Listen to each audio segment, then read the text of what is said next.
देखिए, अगर राज्यसभा में भी पास हो जाता है तो जाहिर सी बात है, अव्वल तो हम लोगों के पास अदालत के दरवाजे खुले हैं। All India Muslim personal law board ने ये इरादा कर लिया है, अगर राज्यसभा से भी वक्फ संशोधन बिल पास हो जाता है तो वो कोर्ट का रास्ता इख्तियार करेंगे।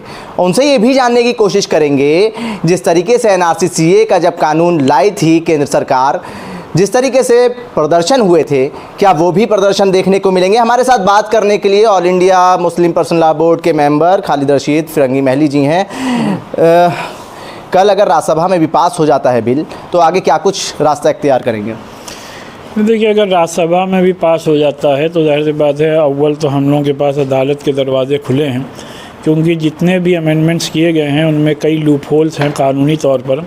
और हम लोगों की लीगल कमेटी ने इस बात को वाज़ेह किया है कि इसमें कई अमेंडमेंट्स हैं जो कि अपने मुल्क के कॉन्स्टिट्यूशन के आर्टिकल 14, 25, 26, 29 और 30 के अगेंस्ट हैं। लिहाजा इस सिलसिले में हम लोग को पूरी उम्मीद है कि अदालत से हम लोग को इंसाफ मिलेगा। भारतीय जनता पार्टी के नेताओं से जब हम बात करते हैं, वो कहते हैं कि जब हम मुसलमानों के उत्थान के लिए कोई कानून लाते हैं या जब बात करते हैं तो all India Muslim personal law board उनको बरगलाने का काम करती है।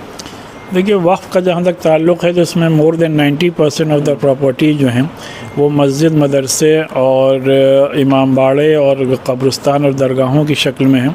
तो लिहाजा इससे ये कहना कि इससे कोई बहुत बड़ा डेवलपमेंट हो जाएगा, ये बात मुनासिब नहीं है।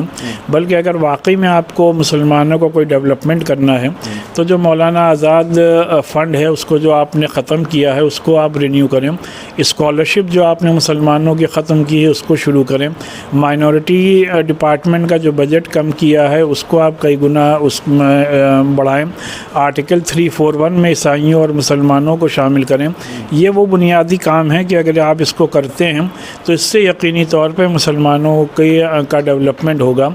हमारे यहाँ जो मदारिस के सिलसिले में, तालीम के सिलसिले में रुकावटें पैदा की जाती हैं, इसी तरीके से जो माइनॉरिटी एजुकेशनल इंस्टीट्यूशंस हैं, चाहे स्कूल हों, चाहे कॉलेजेस हों, चाहे यूनिवर्सिटीज़ हैं, उनमें जो टीचर्स के अपॉइंटमेंट में या और दीगर कामों में जो रुकावटें पैदा की जा रही हैं, अगर उन सबको दूर कर दिया जाए तो इससे मुसलमानों का डेवलपमेंट होगा।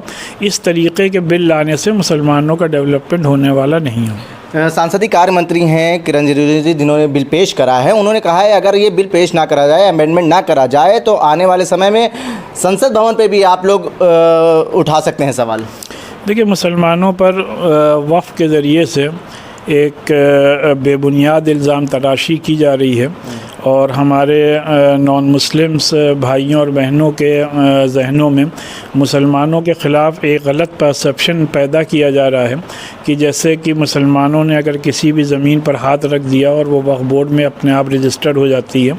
ये बिल्कुल ही बेबुनियाद बात है, क्योंकि जो अभी एक्ट लागू है, चाहे 1995 का हो या जो अमेंडमेंट 2013 में किए गए, उसमें मोर देन इनफ प्रोविजंस हैं जिससे के बाद जिस लीगल प्रोसेस से गुज़रने के बाद ही कोई भी प्रॉपर्टी जो है वो वक्फ में दर्ज होती है। और हमारे यहाँ ये मजहबी मामला भी है कि जब एक इंसान अपनी ज़ाती प्रॉपर्टी को अपनी मिल्कियत से निकाल कर अल्लाह की मिल्कियत में दाखिल करता है, इस नीयत के साथ कि उसका फ़ायदा अल्लाह की मखलूक को पहुँचे, तभी उसको वक्फ कहा जाता है।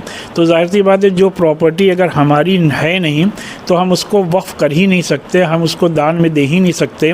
तो ये कहना कि किसी भी दूसरी प्रॉपर्टी को मुसलमानों ने वक्फ कर दिया है, ये बिल्कुल ही गलत है। और अगर हम ये कहते हैं अगर कहीं पर ऐसा हुआ भी है तो इस वक्त कानून नाफिज है, उसमें बहुत सी ऐसी धाराएं हैं जिसके तहत कि जिन लोगों ने यह गलत काम अगर किया है तो उनके ख़िलाफ़ कार्रवाई हो सकती है। आने वाले समय में जब आप लोग सुप्रीम कोर्ट जाएंगे तो क्या एनआरसी सीए जैसा जैसे प्रदर्शन हुआ था वैसा देखने को मिल सकता है? ये देखिए, सिलसिले में आगे क्या किया जाएगा क्या नहीं किया जाएगा, ये तो पर्सनल लॉ बोर्ड की जो एग्जीक्यूटिव कमेटी है और जो जितने भी मुस्लिम ऑर्गेनाइजेशंस हैं सबका रिप्रेजेंटेशन पर्सनल लॉ बोर्ड में है, तो उसकी मीटिंग में ही इस बात को तय किया जाएगा। एक आखिरी सवाल करेंगे, भारतीय जनता पार्टी चाहे केंद्र की हो चाहे प्रदेश की हो, वो कहती है कि मुसलमान के उत्थान के लिए हमने जितना काम करा है दूसरी पार्टियों ने नहीं करा है। वो कहते हैं धारा 370 हमने हटवाई, ट्रिपल तलाक पे बिल हम लाए, कानून हमने बनाया और एनआरसी सीए के ऊपर हमने काम करा, अब बिल लाए हैं। कैसे देखते हैं कितना काम करा है भारतीय जनता पार्टी ने मुसलमानों के लिए? भाई देखिए, जो ट्रिपल तलाक का कानून आया उससे कितनी मुस्लिम ख़वातीन का फ़ायदा हुआ है या नुकसान हुआ है, बेहतर ये है कि अगर उसका एक ईमानदारी के साथ सर्वे नेशनल लेवल पे कर लिया जाए तो तमाम बातें आया हो जाएंगी कि इस कानून से बेसिकली मुस्लिम औरतों का फ़ायदा हुआ है या नुकसान हुआ है। बहुत शुक्रिया मौलाना साहब बात करने के लिए। हमारे साथ बात करने के लिए all India Muslim personal law board के मेंबर मौलाना खालिद रशीद फ़िरंगी महली थे। उन्होंने साफ तौर पे ये कह दिया है कि अगर राज्यसभा में भी ये बिल पास हो जाता है तो कोर्ट का रास्ता इख्तियार करेंगे और तमाम जो तंजीमें हैं उनसे मशवरा करके प्रदर्शन किया जाएगा। उल्टा चश्मा के लिए आके मिराज खान, लखनऊ।